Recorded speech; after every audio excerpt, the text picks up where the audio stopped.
Investor itu selalu suka dengan perusahaan yang membagikan dividen setelah rutin. Tetapi tidak hanya rutin, perusahaan yang membagikan dividen lebih dari 1 kali dalam 1 tahun, biasanya sahamnya akan diburu para investor. Nah, ternyata di bursa efek kita, ada emiten yang memberikan dividen itu tidak hanya 1 kali, tidak hanya 2 kali, tetapi 5 kali dalam 1 tahun. Nama emitennya adalah PT Golden Energy Mines dengan kode emiten GEMS. Jadi perusahaan ini bergerak di bidang pertambangan batu bara. Dan menariknya, di bulan Agustus tahun 2023 ini akan memberikan dividen interim sebesar 4,9 triliun. Wow, angka yang sangat besar. Dan itu hanya dividen interimnya saja. Jadi, Anda tertarik untuk membeli sahamnya? Yuk kita bahas. Jadi PT Golden Energy Mines ini bergerak di bidang pertambangan, hasil tambang, dan jasa pertambangan batu bara.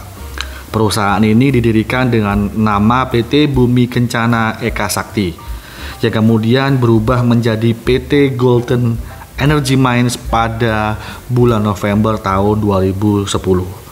Kemudian pada November 2011, perusahaan ini berhasil listing dan tercatat di papan utama Bursa Efek Indonesia.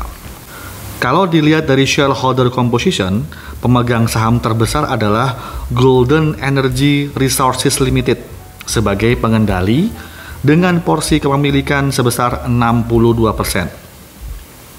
Kemudian pemegang saham terbesar kedua adalah PT Radika Jananta sebesar 30%.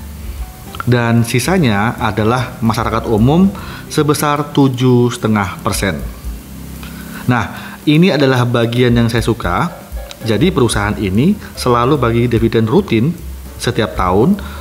Kita bisa lihat di sini mulai dari tahun 2017 sampai dengan sekarang 2023. Dan hal yang menarik adalah tahun 2021 dan tahun 2022 perusahaan ini membagikan dividen total yaitu 5 kali. Kemudian untuk dividen tahun 2022 yang dibagikan adalah 1.068 dengan dividen yield pada saat itu adalah 15%.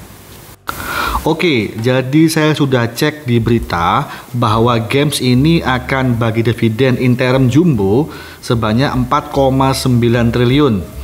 Jadi pada tanggal 21 Agustus perusahaan menyetujui dan membagikan dividen interim tahun buku 2023 sebanyak 4,9 triliun atau setara dengan 846 per lembar sahamnya. Harga saham saat video ini diambil adalah 7.550. Jadi bisa dihitung bahwa dividen yieldnya sekitar 11%. Jadi dengan dividen yield 11%, dan itu baru hanya dividen interimnya saja, belum termasuk dividen final. Nah, jika nanti perusahaan ini bagi dividen 3 atau 4 kali lagi, maka kemungkinan besar dividen yield total yang akan didapat di tahun 2023 itu bisa di atas 15%. Sekarang bayangkan jika Anda punya saham ini dan belum genap 1 tahun, Anda sudah mendapatkan return sebesar 11%. Dan menurut saya itu angka yang sangat besar. Jadi, menurut saya perusahaan ini adalah perusahaan yang loyal kepada investornya karena membagikan dividen 5 kali dalam setahun dan juga dividen yieldnya yang lumayan besar. Kemudian berikut ini kita bisa melihat jadwal pembagian dividen interim. Untuk cum date-nya di sini kita bisa lihat bahwa cum date di pasar reguler dan negosiasi yaitu di tanggal 31 Agustus. Kemudian untuk ex-date-nya itu di tanggal 1 September. Jadi buat Anda yang berminat untuk membeli saham dengan harapan untuk mendapatkan dividen interim sebesar 11%, maka Anda harus membeli sahamnya maksimal sampai dengan tanggal 31 Agustus. Nah, sekarang kita harus cek bagaimana kinerja perusahaan ini di tahun 2023. Kita harus cek di laporan rugi dan laba. Nah, di sini kita bisa lihat bahwa hasil kuartal 2 tahun 2023 pendapatannya itu memang turun jika dibandingkan dengan kuartal 1 tahun 2023. Sehingga laba kuartal 2 2023 itu hanya sebesar 1,5 triliun.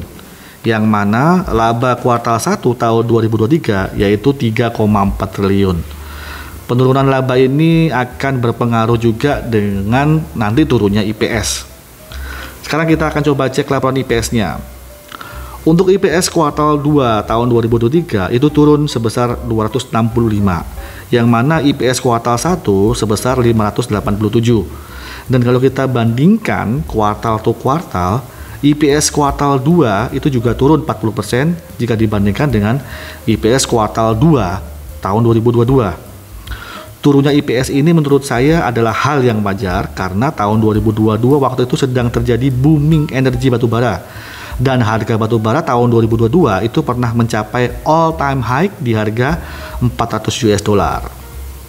Dan saat ini harga batubara dunia itu sudah turun menjadi di bawah 150 US dollar. Jadi sangat wajar sekali jika laba dari games ini saat ini juga ikut berdampak turun. Tetapi walaupun turun, kita bisa lihat nih, kalau kita bandingkan IPS kuartal 2 tahun 2021 dan kuartal 2 tahun 2020, ternyata IPS di kuartal 2 tahun 2023 saat ini itu masih jauh lebih besar. Artinya, laba perusahaan ini masih terus bertumbuh walaupun harga batubara saat ini itu sedang melemah. Dan jika perusahaan mempunyai laba yang semakin lama semakin bertumbuh, itu masuk dalam kategori perusahaan yang bagus atau punya fundamental yang bagus. Oke, jadi kesimpulannya adalah perusahaan ini adalah perusahaan dengan fundamental yang bagus. Ditunjukkan dari laba yang selalu bertumbuh dari tahun ke tahun, terutama dari tahun 2020 ke tahun 2021 dan ke tahun 2022. Memang laba di tahun 2023 sedikit menurun akibat dari penurunan harga batu bara dunia yang saat ini juga turun. Dan menurut saya itu adalah hal yang wajar. Tetapi kita bisa lihat secara jangka panjang bahwa laba dari perusahaan ini juga selalu bertumbuh. Kemudian hal yang menarik adalah perusahaan ini juga rutin membagikan dividen. Selain itu, perusahaan ini di tahun ini memberikan dividen interim itu sebesar 11%. Itu baru dividen interimnya, belum dividen final. Artinya adalah perusahaan ini yakin dan mampu bahwa sampai dengan akhir tahun 2023 bisa mencetak laba lebih besar. Tetapi sekali lagi ini adalah hasil analisa pribadi versi saya. Tidak ada paksaan untuk jual atau beli sama apapun. Jadikanlah ini sebagai bahan tambahan edukasi dan informasi untuk Anda. Tetap Anda harus melakukan yang namanya do your own research sebelum mengambil keputusan untuk investasi saham Anda. So, kalau Anda suka dengan video ini, jangan ragu klik tombol like dan subscribe-nya. Kita ketemu di video berikutnya dan sampai jumpa.